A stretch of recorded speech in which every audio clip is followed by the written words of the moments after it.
दोस्तों जय श्री महाकाल। हम ग्रहों के षड बल के क्रम को पढ़ रहे हैं। उसमें हमने स्थान बल को पढ़ा। स्थान बल 12 प्रकार के होते हैं, उनको पूरा डिटेल में हमने समझ लिया। अगला जो दूसरा क्रम है, दूसरे क्रम पर दिक् बल आता है। दिक् बल या फिर इसी को हम दिशा बल भी कहते हैं। तो ये दिशा बल क्या होता है और किस प्रकार से इसकी गणना की जाती है, आइए इसको समझ लेते हैं। दिशाओं का बल जो है, देखिएगा दिशा कहाँ देखनी है। तो दिशा जो है, आपको कुंडली की दिशा की बात हो रही है। यहाँ मान लीजिए कि कुंडली है, एक कुंडली के माध्यम से समझ लेते हैं तो इसको ज़्यादा आसानी हो जाएगी समझने में आपको। मान लीजिए ये दिशा है, तो इसमें ध्यान रखिएगा, ये लग्न जो होता है ये हमेशा पूर्व दिशा होता है, क्योंकि यहाँ पर सूर्योदय होता है। और ये सप्तम भाव हमेशा पश्चिम दिशा होता है, क्योंकि यहाँ पर हमेशा जो है वो सूर्यास्त होता है ना। ये पश्चिम दिशा है और ये पश्चिम दिशा है। और ये दसम भाव जो होता है कुंडली का, ये उत्तर दिशा होता है। और ये चतुर्थ भाव हमेशा दक्षिण दिशा होता है। ये आपकी दिशाओं का कुंडली का ये क्रम है। अब इसमें सूर्य और मंगल, ये ध्यान रखिएगा, सूर्य और मंगल हमेशा यहाँ पर बलवान होते हैं। कहाँ पर? सूर्य और मंगल यहाँ पर बलवान होते हैं, उत्तर दिशा में। अब ये सूर्य और मंगल यहाँ उत्तर दिशा में तो बलवान होते हैं। अगर दसम भाव में कुंडली के हैं तो इनको बलवान ये माने जाएंगे और इनको 100% बल मिलेगा। कौन सा बल? ये देखिएगा, दिक् बल, दिशा का बल 100% मिलेगा। लेकिन इसका मतलब ये नहीं कि यहाँ पर यदि सूर्य आ गया या यहाँ पर है तो बलवान नहीं है। यदि यहाँ पर 100% है तो यहाँ पर इसको 50% मान के चलिए, यहाँ भी 50% मान के चलिए। अब इस भाव में वो कितने डिग्री पर है, मान लीजिए कि भाई इस भाव में से उसको इधर कन्वर्ट हुए, इधर शिफ्ट हुए मात्र 5 मिनट का समय हुआ है, तो वो 75% तक बलवान माना जाएगा। ये अनुपात से आपको थोड़ा सा निकालना पड़ेगा। लेकिन ये सामान्य सा देख लीजिएगा कि यदि दसम भाव में सूर्य और मंगल हैं तो यहाँ ये 100% बली हैं, है ना। ये 100% बली हैं। लेकिन यही सूर्य मंगल यहाँ आते हैं यहाँ आते हैं तो इनको 0% बल मिलेगा। यहाँ पर कोई इनको बल नहीं मिलेगा, है ना, क्योंकि ये यहाँ पर आकर के कमज़ोर हो जाते हैं। तो ये यहाँ पर 0% हो जाएंगे। लेकिन अब यहाँ पर जब 0% हो गए तो यहाँ 0 यहाँ से चल के और डायरेक्ट यहाँ पर 0 नहीं हो जाएगा कि भाई यहाँ से चले, तो यहाँ से चलते चलते चलते इस भाव तक आते आते समय लगा, तो यहाँ पर 0 हुए। तो इसका मतलब है कि यहाँ पर कुछ रहा होगा, यहाँ पर भी कुछ रहा होगा, 1-1, 2-2% बलवान होंगे। लेकिन एकदम से समाप्त नहीं हो जाएगा बल इनका, है ना, एकदम से बल समाप्त नहीं हो जाएगा। तो इसको थोड़ा सा अनुपात से आपको समझना है कि सूर्य और मंगल उत्तर दिशा में हमेशा 100% बली रहते हैं। अब मान लीजिए चंद्रमा और शुक्र, ये मैं इसको थोड़ा सा मिटा देता हूँ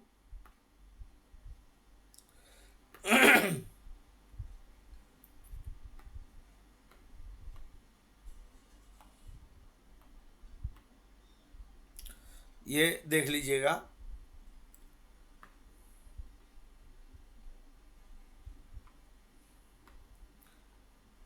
चंद्रमा और शुक्र ये यहाँ पर आकर के 100% बलवान होंगे, लेकिन यहाँ पर आकर के इनको 0% बल मिल जाएगा, क्योंकि ये दक्षिण दिशा में, चंद्रमा और शुक्र हमेशा दक्षिण दिशा में, कुंडली के दक्षिण दिशा में, ध्यान रखिएगा, कुंडली के दक्षिण दिशा में बलवान होते हैं।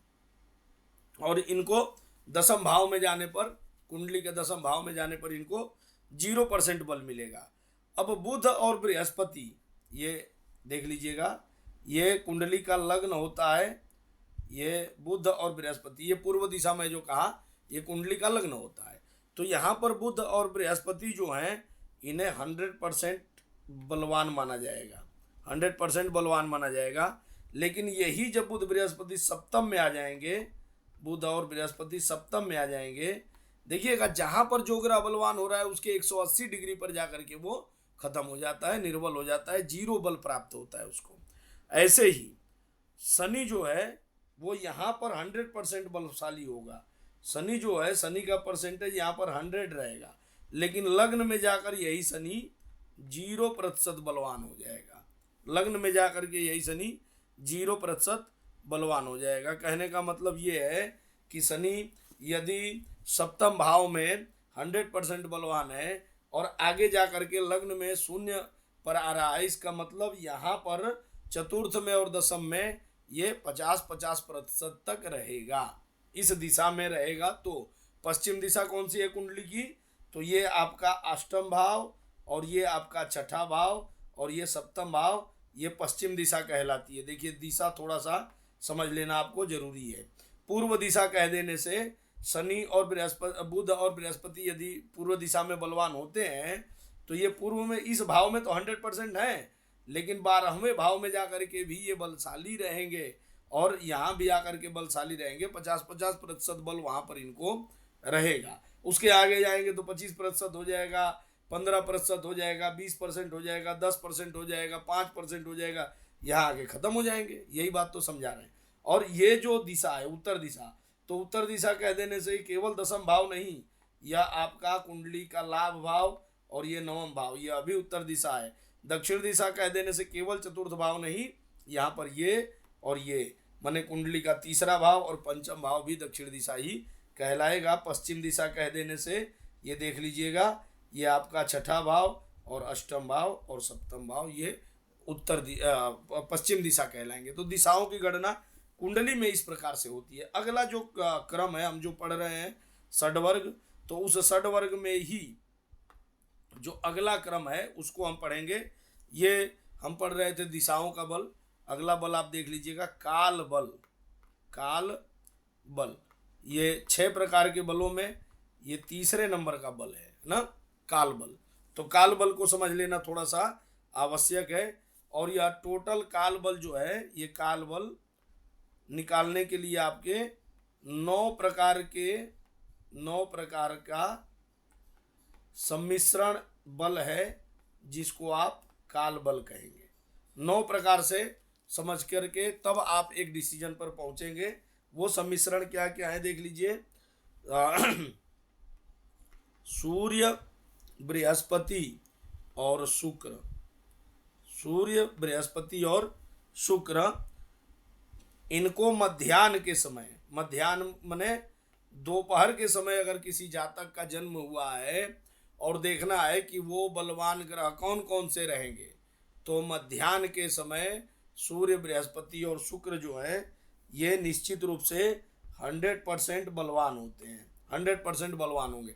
इनका जब दान भी करना होता है आपको, या इनकी अंगूठी पहननी है, या इनका जप कराना है, तो इसी समय में कराना चाहिए। ऐसा नहीं है कि सूर्य का जप है और आप रात को जप करवा रहे हैं, नहीं, उसका कोई फल नहीं मिलेगा।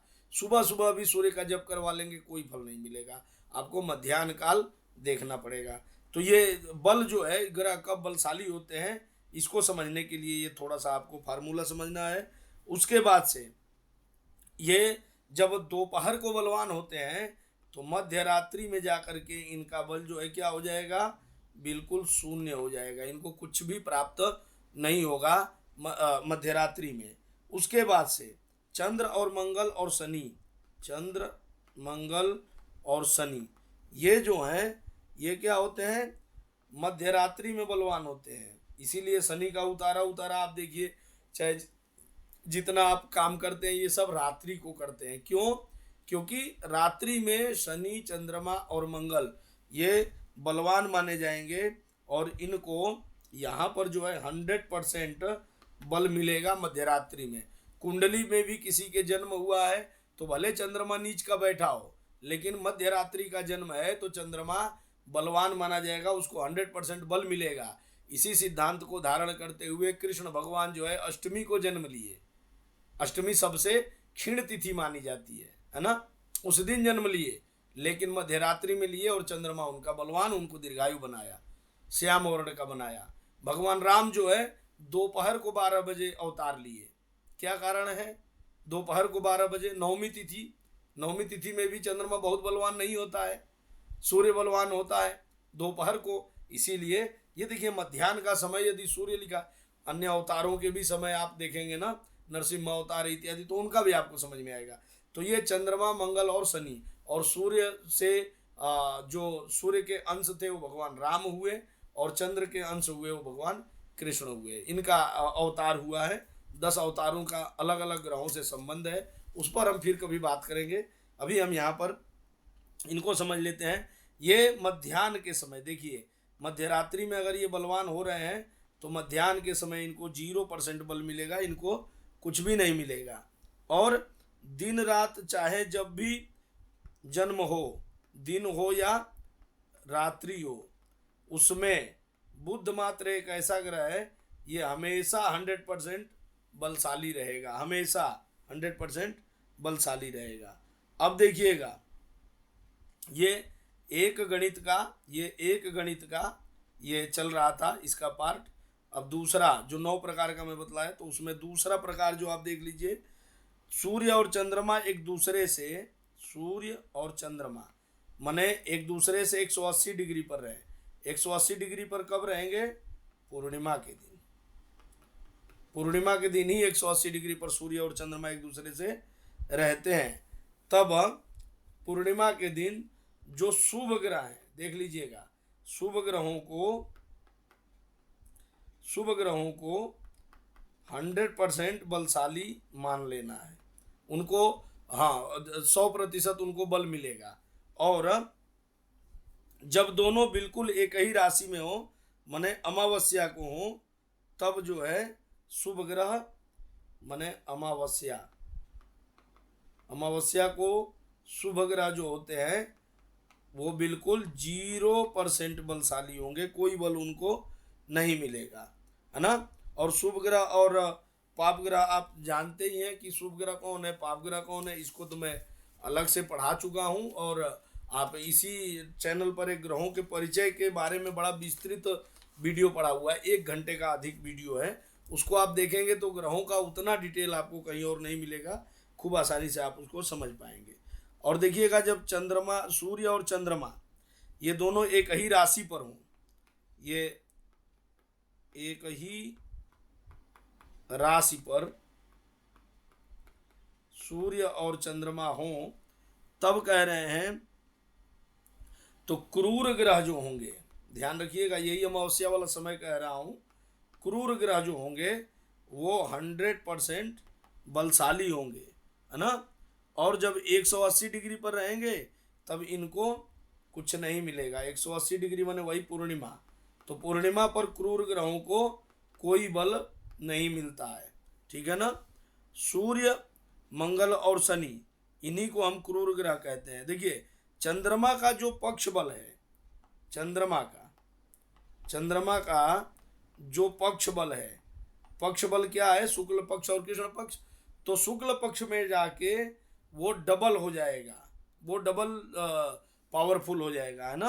तो उसको, उसका जो भी बल मिलेगा उसको हम 2 गुना कर देंगे, है ना। एक चीज और देख लीजिए, यदि किसी का दिन में जन्म हुआ है, ये देखिए मैं थोड़ा थोड़ा छोटी छोटी चीजें बता रहा हूँ, लेकिन ये फलादेश के लिए रामबाण चीजें हैं, इन्हीं से आप फलादेश सीखेंगे और कर पाएंगे। देखिए, किसी का मान लीजिए कि दिन में जन्म हुआ है, दिन में जन्म हो,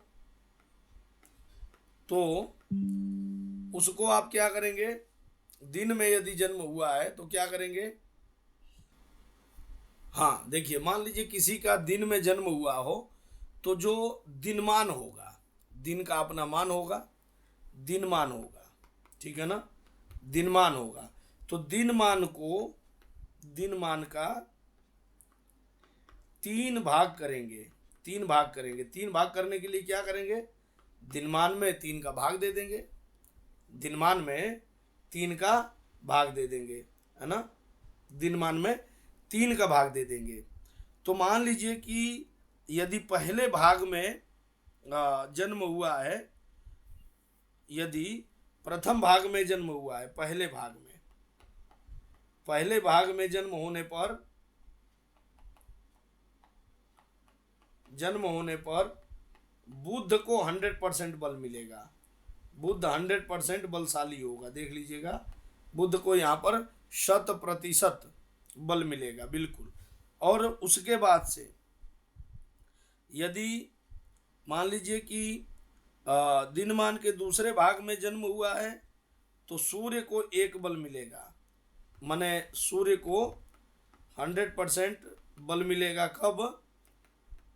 दिनमान के दूसरे भाग में जन्म हुआ हो, दूसरे भाग में। दिनमान निकालने की विधि भी मैं बताया हूँ, और दिनमान पंचांगों में भी आपके दिया रहता है, किसी भी पंचांग को आप लेंगे उसमें दिनमान दिया रहता है ना, तो उसी को बात हो रही है निकालने की। अब जो है यदि तीसरे भाग में जन्म हुआ है, यदि दिनमान के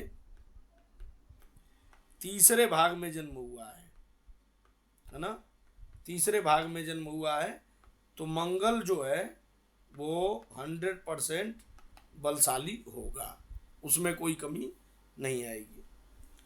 अब मान लीजिए अगर रात को जन्म है, दिन में जन्म हुआ, रात्रि में जन्म यदि है, तो रात्रि में यदि जन्म हो तो रात्रिमान का 3 भाग कीजिए।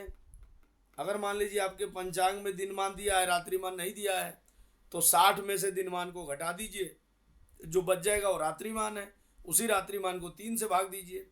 जब 3 से भाग दे देंगे तो उसमें 3 हिस्से होंगे, 1, 2 और 3। अब मान लीजिए कि पहले हिस्से में जन्म होगा, दूसरे में होगा या तीसरे में होगा। यदि पहले में होगा तो चंद्रमा को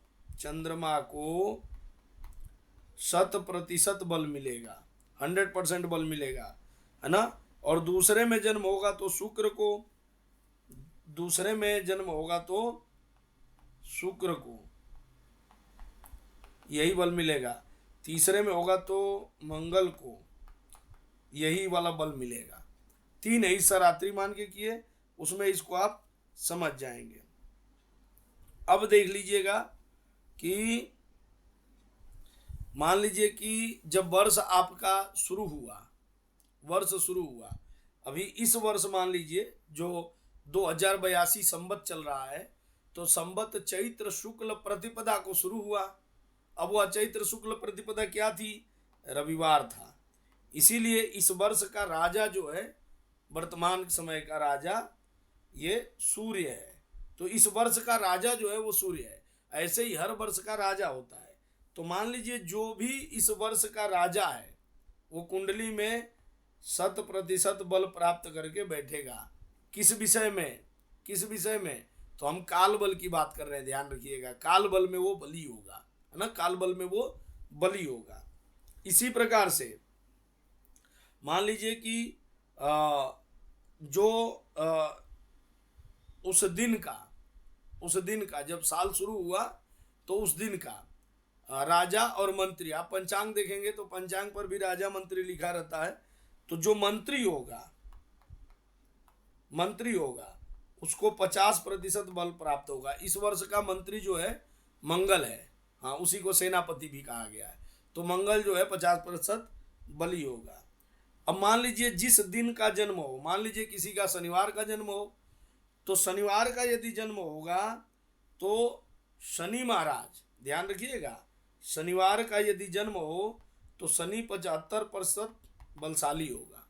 शुक्रवार का जन्म हो तो शुक्र बली माना जाएगा। आप कुंडली देखते हैं, इन सब चीज़ों का डिसीजन ही नहीं करते, सीधे फलादेश शुरू कर देते हैं, तो इसीलिए चूक होती है। तो इन चीज़ों को थोड़ा सा आपको देखना पड़ेगा। उसके बाद से हर ग्रह की अपनी होरा होती है। अपनी होरा में ग्रह जो है उसको 100%, मान लीजिए कि सूर्य की होरा चल रही थी, भाई जन्म होगा तो 24 घंटे में कभी न कभी होगा, और 24 घंटे में हर समय किसी न किसी ग्रह की होरा चलती है। तो ऐसी स्थिति में आप क्या करेंगे? आपको तब उस ग्रह की होरा देखनी पड़ेगी, और होरा देख के आप डिसीजन करेंगे कि वो ग्रह हमेशा भले वो कुंडली में निर्बल होकर बैठा हो, हाँ, फिर आपको समझ में नहीं आता है कि मृत्यु योग बन रहा है, अरिष्ट योग बन रहा है, फिर भी ये जिए जा रहा है, दीर्घायु है, कैसे? तो उसके होरा पर नज़र डालेंगे तो वहाँ पर वो 100% बली होगा। ठीक है ना।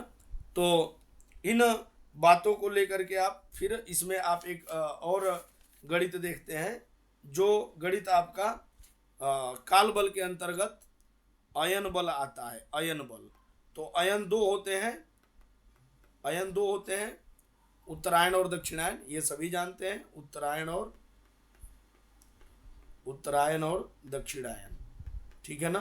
तो इन अयन में क्या, कौन से ग्रह को कितना बल मिलता है वो भी देख लीजिए। कि मान लीजिए कि कोई ग्रह जो है बिल्कुल आकाशीय मध्य रेखा पर चल रहा है, मध्य रेखा, आकाश में मध्य रेखा है, कल्पित रेखाएं हैं, तो उस मध्य रेखा से या तो उत्तर चलता है या दक्षिण चलता है ना, उत्तर चलेगा या फिर दक्षिण चलेगा। यदि उत्तर की ओर ग्रह चल रहा है तो ये मान लीजिए मध्य रेखा है, तो इसकी, देखिए मैं समझा देता हूँ इसको अच्छे से। कोई भी ग्रह, मान लीजिए ये सीधी मध्य रेखा है आकाश में, और ये वाला एरिया जो है ये दक्षिण है और ये वाला एरिया उत्तर है। तो इस रेखा से ग्रह जो है, इस रेखा से या तो उत्तर में चलेगा या दक्षिण में चलेगा, दो ही तरफ आएगा तो सीधा, लेकिन या तो उत्तर होके आएगा या दक्षिण होके आएगा। तो यदि उत्तर होकर के कोई भी ग्रह आ रहा है तो उसकी उत्तराक्रांति होती है, आपके पंचांग में दिया रहता है उत्तराक्रांति और दक्षिणाक्रांति, और इधर दक्षिण से होके आ रहा है तो वो दक्षिणाक्रांति होगी। ठीक है, बात समझ में आ रही है ना, उत्तराक्रांति और दक्षिणाक्रांति। तो अब मान लीजिए कि इस बिल्कुल अगर मध्य रेखा पर आ रही है, कोई भी ग्रह घूम रहा है, तो इसकी शून्य क्रांति होती है, शून्य क्रांति होती है। यहाँ पर ना उत्तर होता है ना दक्षिण होता है। तो सूर्य, मंगल और बृहस्पति, ये देखिएगा, सूर्य, मंगल और बृहस्पति ये उत्तराक्रांति में यदि चलते हैं, है ना, यदि उत्तर क्रांति में चलते हैं तो ये बलशाली होते हैं। और चंद्रमा और शनि ये दक्षिण क्रांति में चलते हैं, दक्षिण क्रांति में, तब ये बलशाली होते हैं। देख लीजिएगा, ये उत्तर क्रांति और दक्षिण क्रांति पर इन ग्रहों का ये आधिपत्य होता है।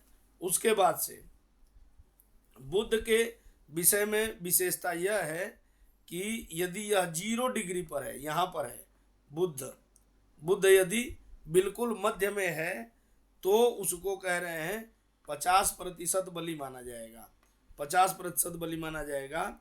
और 0 से 24 देख लीजिएगा, 0 से अगले दक्षिण की ओर बढ़ता जाएगा उसका बल। यहाँ से यदि दक्षिण की ओर बढ़ रहा है तो उसका बल जो है बढ़ता चला जाएगा, और यहाँ जा रहा है तो इसका बल कम होता चला जाएगा। और सूर्य का जो अयन बल है, सूर्य का अयन बल, उस समय जो प्राप्त बल है उसको 2 गुना कर देना चाहिए, वो 2 गुना मजबूत हो जाता है सूर्य, ठीक है ना। ऐसे ही ग्रहों के देखिए एक विषय, बहुत अच्छा विषय है, ग्रहों का युद्ध होता है। अब आप कहेंगे कि एक दूसरे पर तलवार भाला फेंक के मारते हैं क्या, युद्ध बल ग्रहों का, तो ग्रहों का आपस में युद्ध जो होता है वो हम लोगों के जैसे हाँ बाल और नोचला वाला, गाली गलौज वाला नहीं होता है, उनके आपस में उनके सिद्धांतों का होता है। तो उनके सिद्धांत क्या है, इस देख लीजिएगा, ये काल बल के अंतर्गत ही आपका ये बल प्राप्त होता है। मैंने आपको पहले ही कहा था 9 प्रकार के ये बल होते हैं जो काल बल, आप देखिए यहाँ पर आप देख पाएंगे कि काल बल जो आपका होता है ये 9 प्रकार का सम्मिश्रण होता है। तो 8 प्रकार का आप पढ़ चुके, और ये 9वां प्रकार का जो बल है वही ग्रहों का युद्ध बल है। हम युद्ध बल पर अब बात कर रहे हैं। देखिएगा युद्ध बल जो होगा, तो युद्ध बल के लिए जो कहा कि सूर्य और चंद्रमा के अतिरिक्त, आपको युद्ध बल को समझने के लिए देखिएगा, सूर्य और चंद्रमा ये हमेशा मार्गी रहते हैं, ये कभी वक्री नहीं होते हैं, ये हमेशा मार्गी रहते हैं। राहु और केतु हमेशा वक्री रहते हैं, ये कभी मार्गी नहीं होते हैं। और जो 5 तारा ग्रह बच गए उसमें मंगल, बुध, गुरु, शुक्र और शनि ये कभी वक्री होते हैं और कभी मार्गी होते हैं। पहले ये इनका सिद्धांत समझ लेना जरूरी है। अब मान लीजिए यदि कोई दो ग्रह, इनमें कोई भी दो ग्रह एक ही राशि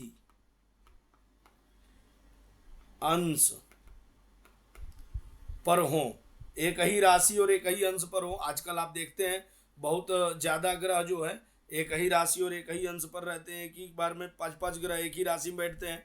तो एक राशि और एक ही अंश और एक ही कला, माने किसी भी दो ग्रहों की राशि अंश और कला यदि समान हो जाए, यदि राशि अंश कला समान हो जाए तो इन दोनों में युद्ध समझना चाहिए। इन दोनों ग्रहों में युद्ध समझना चाहिए। अब इसमें विजयी कौन होगा और हारेगा कौन, इस विषय को लेकर बृहद संहिता में आचार्य वराहमिहिर ने ग्रहों के युद्ध की अलग अलग स्थितियों की बात की है। वो विषय थोड़ा सा लंबा हो जाएगा, हम केवल यहाँ पर कुंडली के फलादेश में जिन वस्तुओं की आवश्यकता पड़ती है उस पर बात कर रहे हैं। तो देखिए इनमें मान लीजिए कि यहाँ नहीं युद्ध यदि हो गया तो अब युद्ध यदि हो गया तो कैसे उनको आप ज्ञात कर पाएंगे कि कौन उसमें बलवान है। तो आपको उसके लिए क्या करना पड़ेगा, दिन रात्रि का बल मैं बता चुका हूँ पहले, दिन रात्रि का बल। उसके बाद से आपको पक्ष बल बतलाया जा चुका है, शुक्ल पक्ष और कृष्ण पक्ष में कौन से क्या होते हैं। आपको अब्द बल, अब्द कहते हैं वर्ष को, तो वर्षेश जो होगा वो पूरे वर्ष बलवान ही होगा। और वार, हर वार में अपना अधिपति बलवान होता है, होरा में अपना अधिपति बलवान होता है, और है ना, और